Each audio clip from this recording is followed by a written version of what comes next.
Good morning, members, and welcome to Lesson 3 in our COVID-19 Stay-at-Home Lesson Series. Today I'd like to talk to you about putting.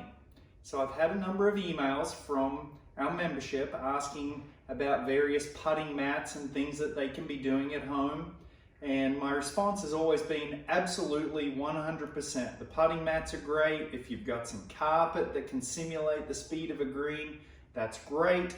Anything you can do to be working on your stroke is a wonderful thing.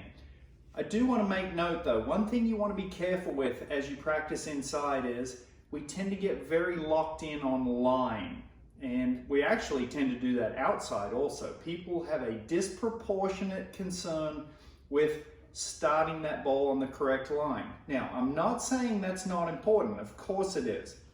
However, you also need to be thinking about speed. And full credit goes to my buddy Scott Fawcett of Decade Golf. If you want to, he's got some very interesting content as well as an app. Just Google Scott Fawcett Decade.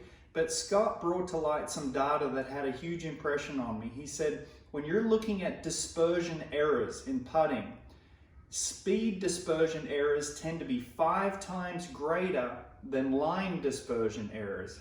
And so it really got me to thinking about some things we can do. Now, Scott, in some of his content that's online, has provided some drills that you can do to work on that outside to help with your speed control.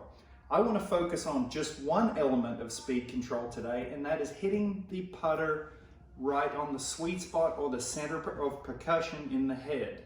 Now, hitting that ball right on that sweet spot with the putter allows that ball to come off the putter face at a consistent rate, a consistent speed. If you're hitting it all over the putter face, you're getting different speed rates coming off that face, as well as some minimal face twisting going on there as well, but more importantly, it's affecting your speed. And again, back to Scott's point of we want to get really good at dialing in the speed. So, all that to say, there's a little thing you can do here at home. All I took was a couple of simple rubber bands and I put them around my putter. Now I do have a mallet style putter there, but I've framed in the sweet spot of my putter with 2 rubber bands. Now if you have a shorter, more of a blade style putter, no problem at all. You can just double or triple up the rubber bands to create a barrier there for the sweet spot. Now you can work, I just happen to be on a wood floor here.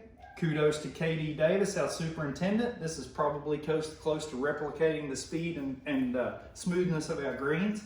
But you can work on your stroke here, and with the rubber bands, it becomes very, very easy to tell if you hit that ball on that sweet spot. Now that one was inside the sweet spot, but if I hit it on the rubber band outside, it changes the sound and the feel. It's definitely noticeable if you miss that sweet spot. The other beauty about using rubber bands is as you get better at this, you can tighten them in and make it even more challenging.